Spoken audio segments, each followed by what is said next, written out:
and I'll try not to swear too much in this. I can't help it, honestly. But we've got Marion. Hello, Marion. Hey! We got Harry. And we got Siji. What's up, Siji?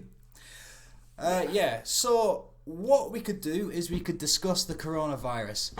First thoughts. Harry. First thoughts on the coronavirus. Well, a lot of people have died.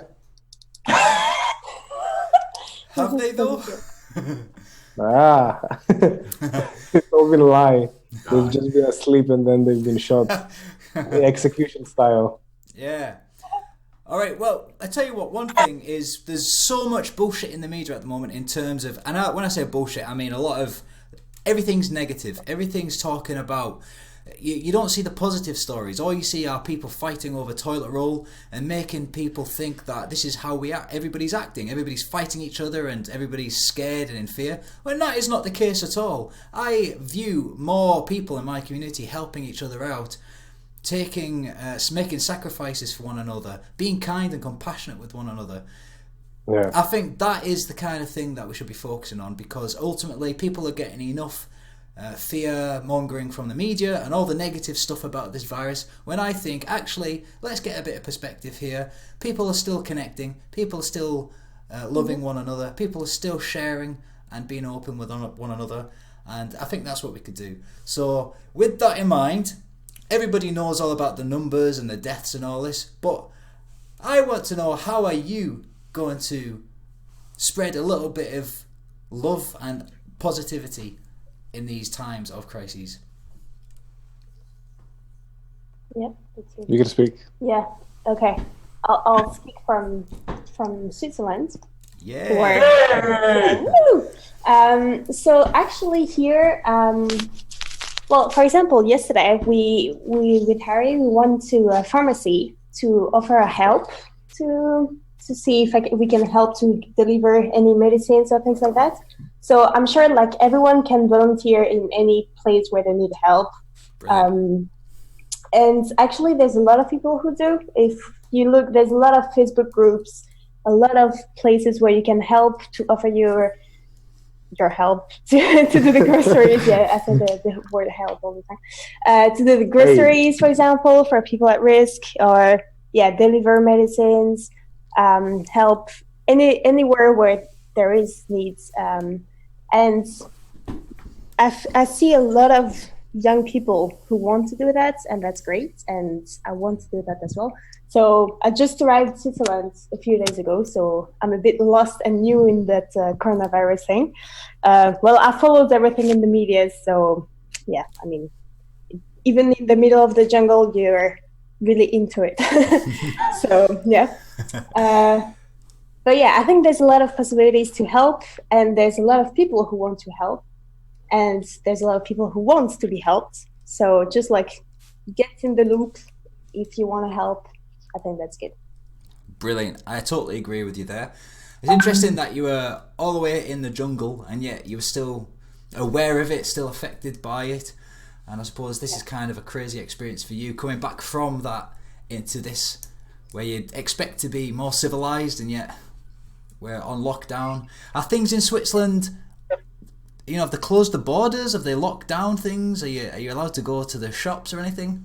So yeah, now in Switzerland there's no like official confinements, so we can still go out, but there's rules. So we cannot go out more than 5 people together, and they recommend that we go out just for groceries, for work if you need to the pharmacy or to help people. That's the general thing. How's the stocks in the food supermarkets? Is there plenty of food, plenty of resources, no panic buying?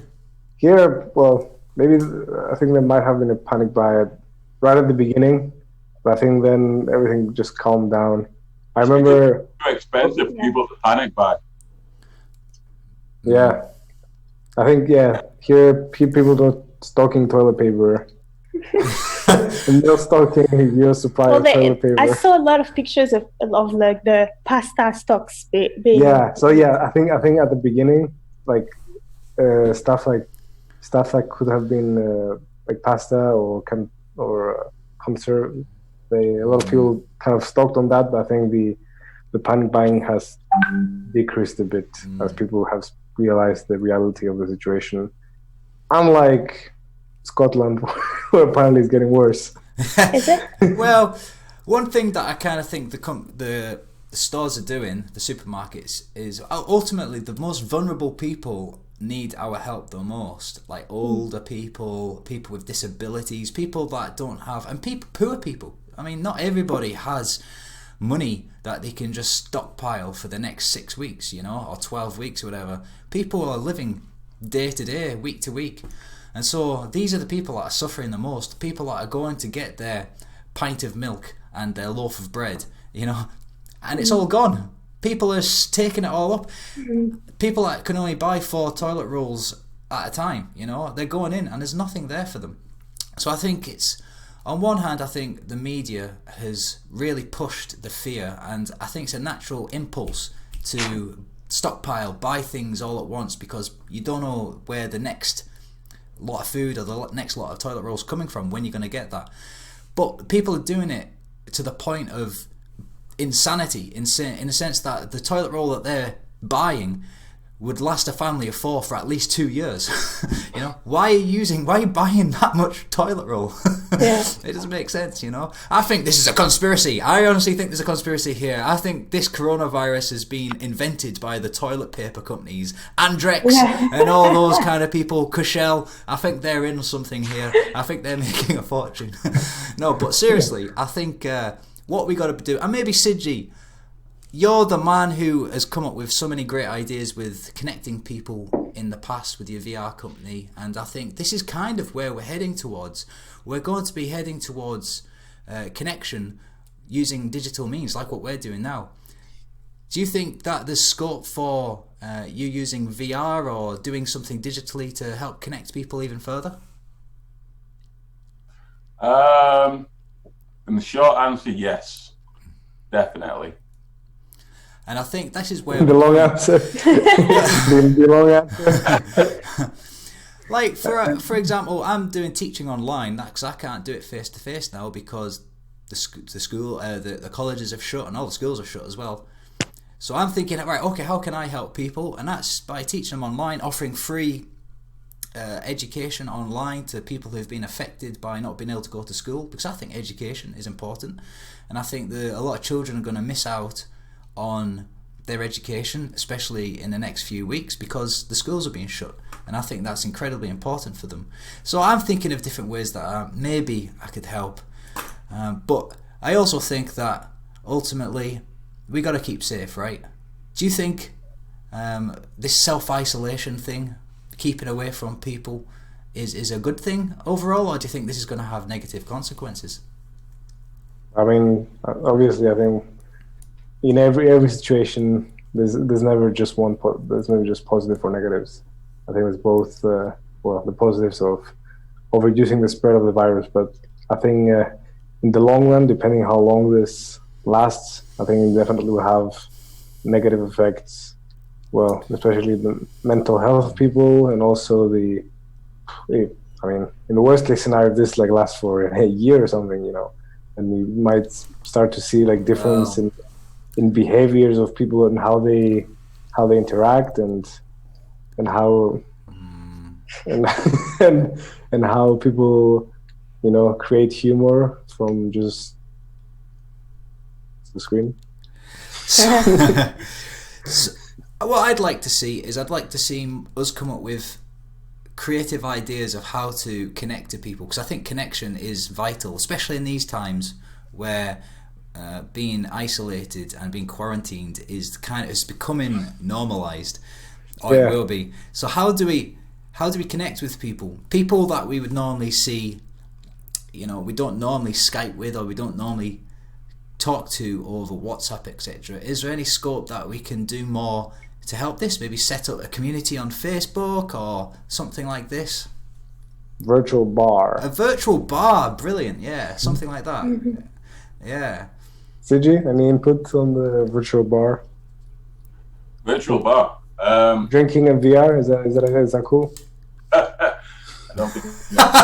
Actually, this lady, she contacted me a couple of weeks ago, and she was like, Siji, one of my speakers from the USA isn't coming across anymore. Is there anything you can do with VR to get everyone together?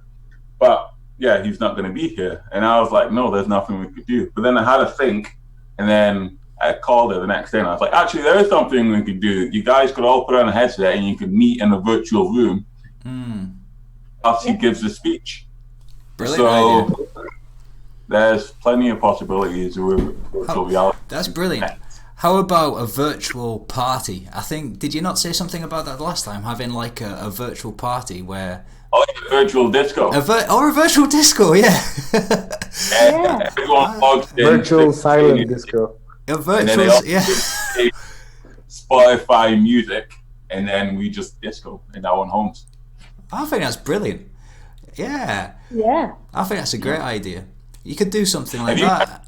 Yeah. We all get a chance at changing the song, choosing a song, and so we're all like the DJ as well. That'd be brilliant. Have you seen what's been happening in Italy?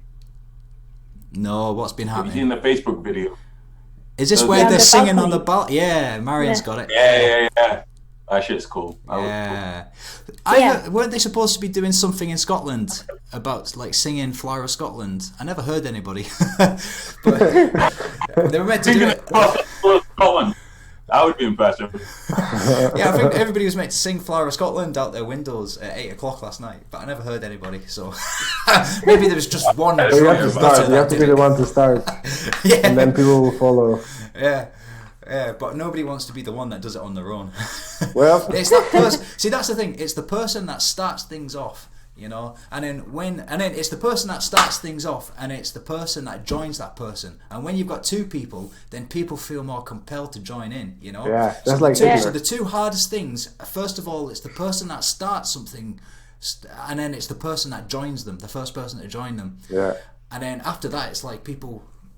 You know, it's like exponential growth. Tell us You the just psychology need of to it. call one of your neighbor and just tell them like, oh yeah, I'm gonna sing at that time. Just like follow me right away, and then everyone will join. Yeah. Yeah, or in this case, it'd just be like, you know, like get a system of, you know, what do you call it? Strings and cans. So, you know, like old fashioned. Oh yeah. Just it's like, oi! We're singing Flower of Scotland tonight. It's like. It's just like in this cross, you know, strings like on the balcony. Everywhere. You just have like 10 of them. It's like room 1, Yeah. building 5.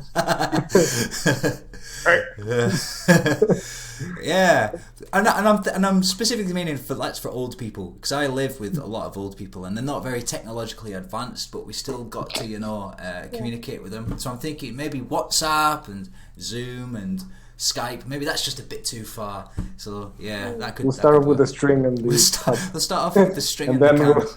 we'll build up. We'll start off with smoke signals, and then. But I think it's very important to. Because I think just looking at time, just like we'll wrap this up. But I think it's very important. We'll do more of these. I think this is a good idea. But I think it's very important in these times to keep connecting with people.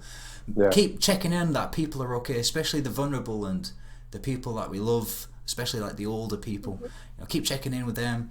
Help out, as Marion said. There's different ways that we could volunteer in our community and help out. And I think if you've got free time to do that, I think I think we all have a duty as good citizens of the world to do that, you know, and to avoid the negativity in the news. It's important to keep up to date with the developments, but I reject the idea that we're all just, you know, criminals who want to rob stores and we're just on the brink of like a revolution and we all need to be controlled very tightly by military and the police. I totally reject that idea. I think the vast majority of people are kind, decent human beings, but the media lets us believe that everybody wants to kill each other, like we're all like in the jungle. Marion, maybe you could have some comments on that. A little comparison with chimps. Like mostly the chimps are really sweet, except if they're afraid, and that's what's happening here. Like that's fear which makes people like take all the toilet paper because they're afraid they're gonna be like running out of toilet paper, and it's just a fear. But once you see actually that people are helping out and everything, it's contagious. And so actually that I think that's the good thing. Like just like try to show that you want to help and everything, and I think it's gonna be all right. And as you say, I think people are good and want to help. It's just that most of them are afraid, and we're all a bit afraid, and so that's why I think. Excellent. That's really nicely said. All right. Any last thoughts there, Siji? I was seeing the flower equivalent. I can tell by my dressing gown, so I will be... Oh wait, actually, what's the positive and negative impacts of the coronavirus on everyone's life? What are the positive and negative impacts? Yeah. Well, there's plenty, too many to discuss, I reckon. Oh, Maybe that could be for another discussion. But I tell you what, I will think about that, because at the moment I don't think it's clear what they all are. I think we're going to be finding out stuff down the line. But I tell you what, I do one thing in the terms of positivity. I think we're going to see a positive shift in people's attitudes towards what's actually important in the world. Is it football players earning multi millions of pounds? Is it, the hedge fund owners who bank on the economic crashes and stuff like this?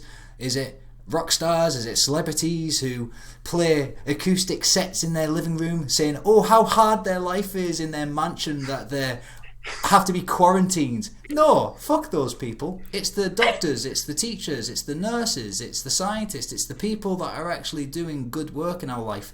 It's the people on the tills as you buy your food in the supermarkets, where people are coughing all over them, risking their life to basically ensure that the shops stay open so we can buy our food. It's those are the important people. So I think the positivity, Siji, is that our perspective could be shifted and transformed. And also look at the pollution. In Venice, for example, the water's running clear. There's dolphins in their what do you call them? Canals, thank you. Because tourists aren't there polluting the place. China, the pollution has drastically reduced. So I think this could be like a reset button for us. We could go, do you know what? Maybe we don't need to wait till 2050 to reduce our carbon footprint. Maybe we can do it right now, So there's a lot of positives. That sounds good. All right. I think we should do this again. This is brilliant, but we'll keep it short and sweet. All right, guys.